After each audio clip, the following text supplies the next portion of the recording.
കൊല്ലം കരുതാക്കപ്പള്ളിയിൽ മാതാവ് തീ കൊളുത്തിയ 7 വയസ്സുകാരി ചികിത്സയിലിരിക്കെ മരിച്ചുവെന്ന് ഞങ്ങളുടെ പ്രതിനിധി ആർ അരുൺ രാജ് റിപ്പോർട്ട് ചെയ്യുന്നു. തുടിയൂരിൽ അനാമികയാണ് മരിച്ചത്. ഈ മാസം 5-നാണ് അനാമികയുടെ മാതാവ് മക്കളെ തീ കൊളുത്തിയ ശേഷം ആത്മഹത്യ ചെയ്തത്. വളരെ സങ്കടകരമായ വാർത്തയുമായി നമുക്കിപ്പം ആർ അരുൺ രാജ് ചേരുന്നു കൊല്ലത്ത് നിന്ന്. Arun Raj, good morning. വലിയ വിഷമമുള്ള കാര്യമാണല്ലോ, പറയൂ.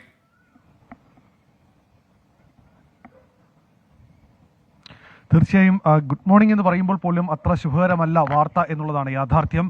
കഴിഞ്ഞ മാസം 5, അതായത് മാർച്ച് 5-നാണ് കുടുംബ പ്രശ്നങ്ങളെ തുടർന്ന് മാതാവ് 2 മക്കളെയും ടർപ്പനൊഴിച്ച് തീ കൊളുത്തിയ ശേഷം മാതാവും ആത്മഹത്യ ചെയ്തത്. ഇതേ തുടർന്ന് മാതാവ് തൽക്ഷണം തന്നെ മരിച്ചിരുന്നു. തുടിയൂർ സ്വദേശി അർച്ചനയാണ് മരിച്ചത്.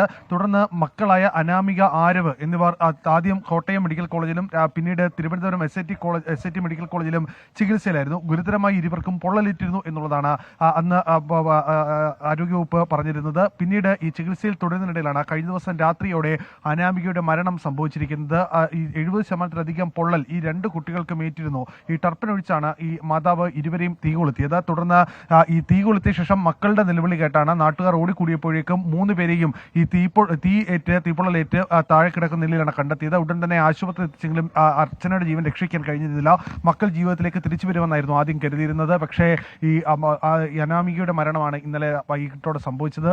പിതാവ് മനു പെയിന്റിംഗ് തൊഴിലാളിയാണ്. Okay, thank you R Arun Raj.